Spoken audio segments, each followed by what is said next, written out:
Everybody, just wanted to bring up another kind of crazy suspension or appeal trend I've been noticing lately. I don't know if it's sellers hiring certain services that came up with this concept. I don't know where this came from originally. Maybe just the idea that, hey, to get Amazon's attention, you have to say some crazy stuff up front, eye-grabbing subject lines in emails that you send to senior management or executives.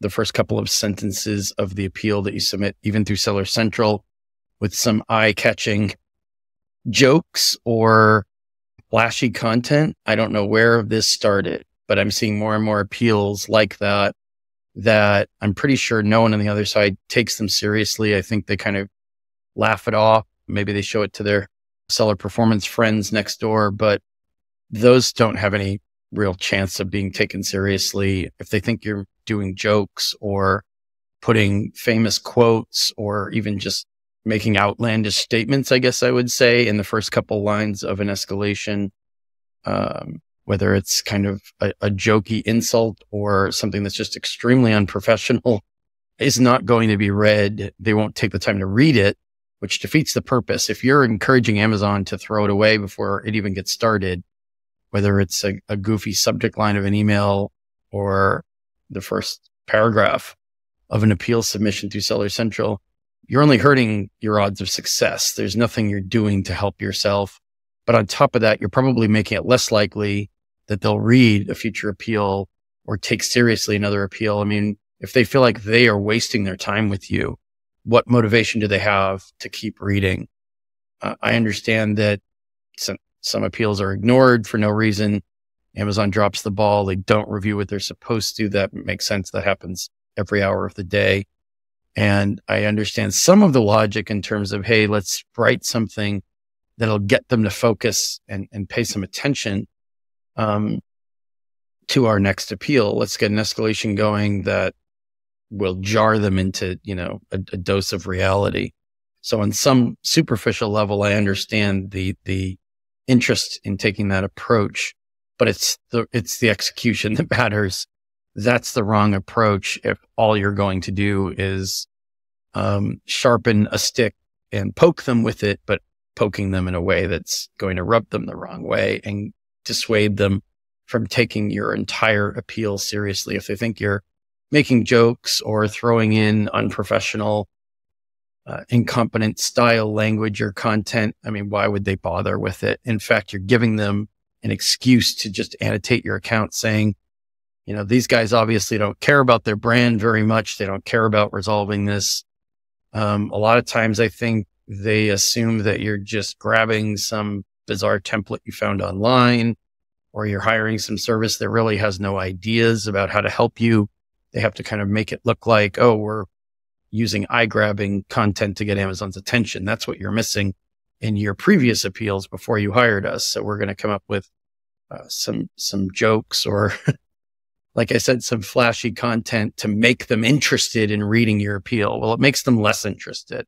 So again, I'm not sure why sellers who receive these kinds of written appeals from a service decide to send them anyway. I have noticed that more and more sellers are telling me, well, we received this, but we didn't send it in, which is good news. It's not all bad news in this suspension trend video today. The good news is a lot of sellers understand that this is bad material. It's unprofessional.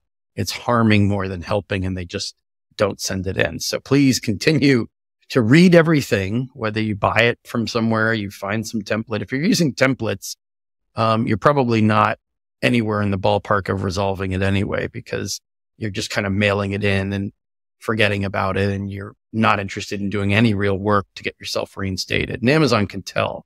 They've seen all the templates. So they just throw those away if they've seen that one 10 times in a row from other people. You're at least reading it through and understanding, hopefully, that kind of content isn't what senior management or an executive at Amazon will take seriously. They won't take your appeal seriously, but they also won't take you seriously. If you're working with somebody who suggests that you waste Amazon's time with content that really just kind of clickbait type stuff, no one really appreciates that anymore. I think we've gone into that tunnel and out the other side where most people reading emails or any kind of professional written language or content won't appreciate clickbait type, whether it's a subject line or a few sentences in an appeal, anything like that. There aren't enough hours in the day for people to waste time on things like that. So please think carefully before you try to get extreme with